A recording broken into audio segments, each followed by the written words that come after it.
빌린 돈 40만 원이 1년 뒤에 7억 원으로 불어난다는 게 이해가 가십니까? 일명 강실장 조직이라고 불리는 불법 사금융 범죄 조직 123명이 최근 경찰에 검거가 됐습니다. 네, 이 일당이요. 급전이 필요한 서민들에게 돈을 빌려주고 시간당으로 연체 이자를 내야 한다고 협박했습니다.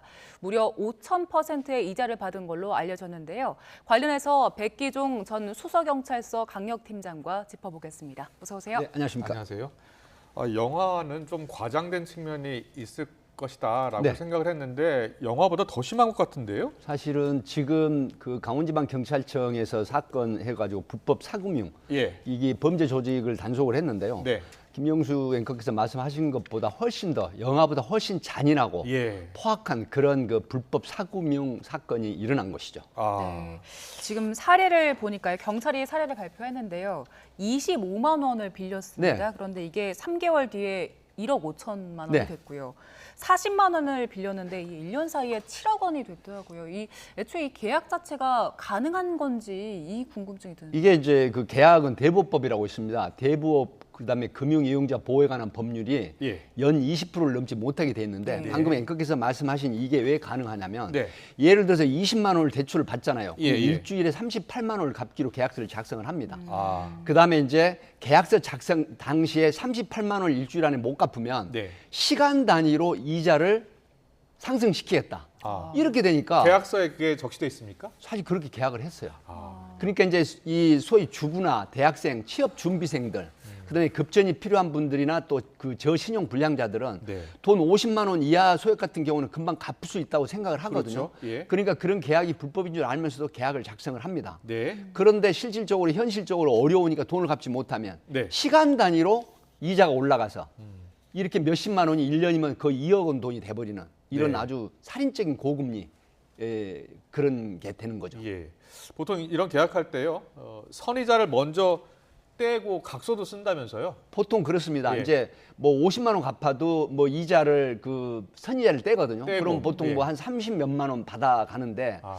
그렇게 하는데 계약서상에 이자를 지일 내에 못 갚으면은 몇 프로의 이자를 추가로 계속 하겠다.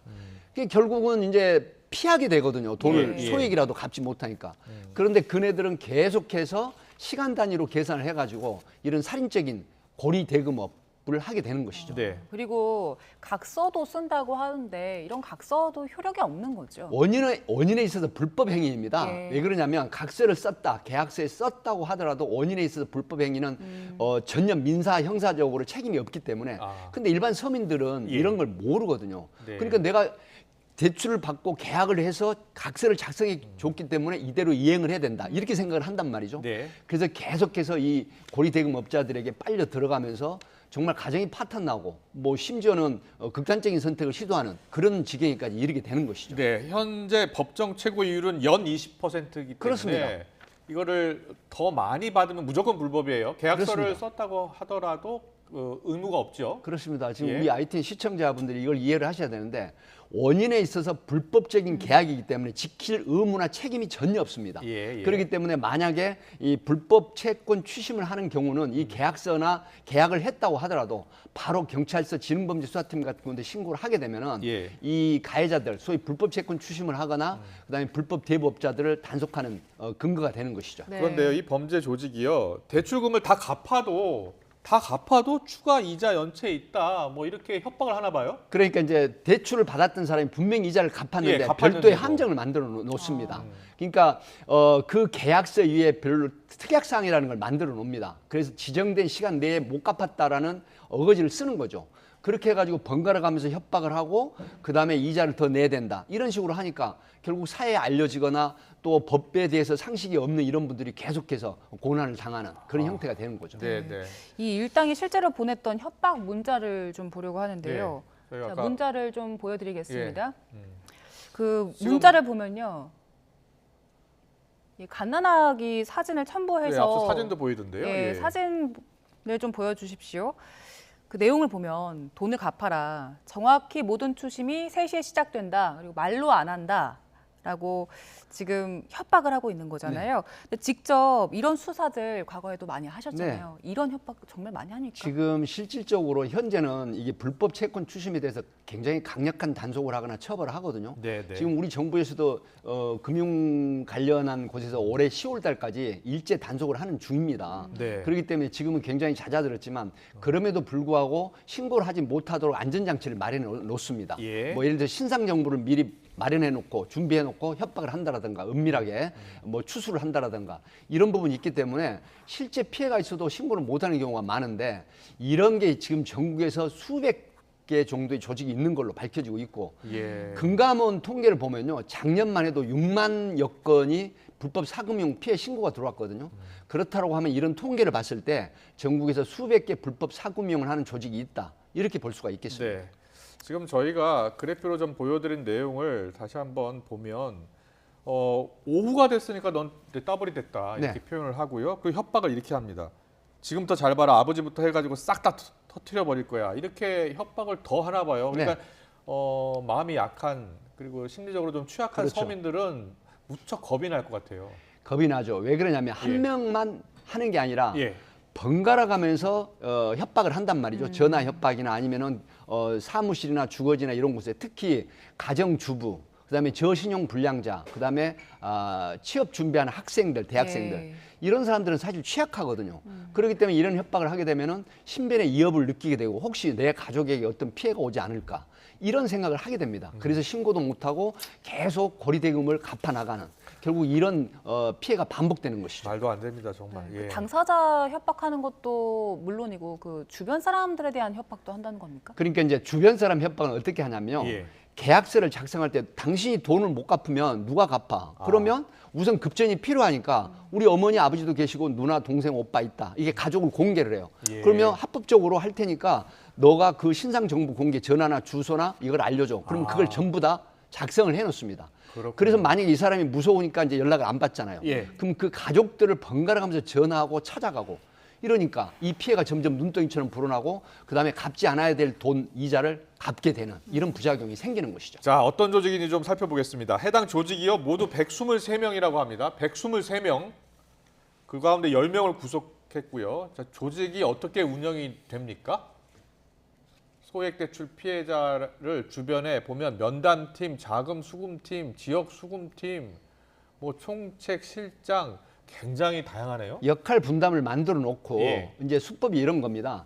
조직원 간에도 텔레그램으로 연락을 합니다. 네. 그리고 총책, 30살 먹은 총책은 누군지 알 수도 없게 하고 그다음에 같은 조직원끼리도 서로 대화를 못하게 하죠. 그러니까 부여된 일만 하는 건데 뭐 충청도라든가 아니면은 서울이라든가 이런 곳에서도 전혀 조직원끼리는 대화를 못하게 막아버리는 거예요. 그리고 텔레그램 통화를 하거나 텔레그램으로 메시지를 주고받으면 범행이 끝난 후에 바로 폭파시켜버리는 이런 형태로 하기 때문에 사실 텔레그램 추적은 사이버 수사에서 하지만 쉽지 않거든요. 예. 그러면서 시간이 흐르고 그러면서 피해는 눈덩이처럼 불어나고 그렇군요. 이런 부작용이 계속해서 반복되는 것이죠. 예, 설명해 주신 대로 서로 조직원들끼리도 대화를 못하고 서로의 네. 정체를 모르고 텔레그램 방으로 대화하면서 그걸 폭파해버리면 네. 이거 어떻게 검거가 된 겁니까? 그럼에도 불구하고 이제 그 추적을 하게 됩니다. 그 텔레그램 통화를 하거나 메신저를 한다고 해서 추적을 못하게 되면 범죄 온상이 되잖아요. 예, 예. 그 사이버 수사 기법이 있기 때문에 이걸 전부 추적을 합니다. 그리고 또 하나는 예를 들어서 조직원이 범행을 하잖아요. 네. 그럼 그 조직원의 뭐 변호사비라든가 수발을 들어준다 그러고 구속하거나 해로 도피를 시켜버립니다. 그렇게 해서 정작 중요한 간부직이나 총책은 피해 나갔던 거죠. 무려 3년 동안은. 2021년 4월부터 이 범행을 했으니까. 예. 그런데 이번에 강원지방경찰청에서 계속해서 피해자들의 피해 신고를 은밀하게 모아가지고 그리고 나서 일거에 단속을 하게 된 것이죠. 네. 지금요. 비슷한 피해를 당하는 분들, 당하고 계신 분들도 많으실 것 같아요. 네. 어떻게 대처하는 게 좋겠습니까? 실제로 많습니다. 뭐 저도 일선에서 많은 그 수사 경험이 있는데 절대로 움츠리지 마시고 네. 가까운 경찰서 지능범죄 수사팀에 가서 먼저 신고를 하십시오. 먼저 신고하고 그렇게 되면 피해자 보호 프로그램이 작동을 해서 누가 신고했는지를 모르게 합니다. 그리고 그 첩보에 의해서 모아가지고 수사를 하게 되면 불법 채권 추심이라든가 이 대부업법에 관련된 위반자는 확실하게 해서 영장 청구를 해서 구속을 할 수가 있고 예. 그다음에 갚아야 될 돈을 하나도 갚지 않아도 됩니다. 네. 이거는 법적으로 전혀 원인에 있어서 자유로운 무효이기 때문에 그래서 갚지 않아도 되는 돈이기 때문에 걱정 안 하셔도 됩니다. 원금 말고 이자는 안 갚아도 아니 된다는 원금도 갚지 않아도 됩니다. 예. 왜 그러냐면 기존에 갚았던 이자가 있잖아요. 근데 이게 다 불법으로 사채 이자가 고금리 이자가 됐기 때문에 원금 이미 갚은 걸로 됩니다. 네. 그래서 오히려 그 사람들을 상대로 손해배상 청구 소송이나 그다음에 이자 제한법에 의한 추심을 오히려 이쪽에서 받아낼 수가 있습니다. 근데 앞서 가족들 연락처를 다 갖고 있다는 거 아닙니까? 보복할까봐 더 겁이 나실 것 같거든요. 그러니까 이제 보복이 걱정이 돼가지고 그 고리를 계속 물어주잖아요. 예, 예. 근데 이것도 경찰에 전부 털어놓고 얘기를 하시면 피해자 보호 프로그램이 작동을 하는데 그런 가족들의 신상에 대해서 전부 다시 압수수색을 통해서 다 해소를 합니다. 예. 그리고 그 범인들에 대해서 가해자들에 대해서는 이 부분이 제출이 되면 법원에서 아주 중한 처벌을 하기 때문에 네. 아마 이런 부분이 알려지면은 보복 범죄는 생각지도 못합니다. 특가법에 보면 보복 범죄를 처벌하는 굉장히 강하거든요. 예. 이런 부분이 있기 때문에 예, 이런 예. 부분은 경찰에 빨리 신고를 하고 제출을 하는 게 좋습니다. 네, 그럼 이런 범죄 조직들 협박하고 말도 안 되는 5,000% 이자 받고 이런 혐의로 이제 처벌을 받게 되면 어떤 벌을 네, 받습니까? 폭력행위 등 처벌에 관한 법률 4조에 보면 범죄단체 구성 활동죄가 있습니다. 네, 네. 이게 일반 조직원은 2년 이상 유기징역, 그다음에 그 보스라고 하는 수계는 최대 무기징역 사형, 그다음에 중간 간부는 7년 이상 무기징역까지 가능합니다. 네, 수사 많이 하셨다고 네. 하는데 이런 범죄 조직이 계속 기승을 부리고 있는 이유가 있을 것 같아요. 이거는 바로 돈입니다.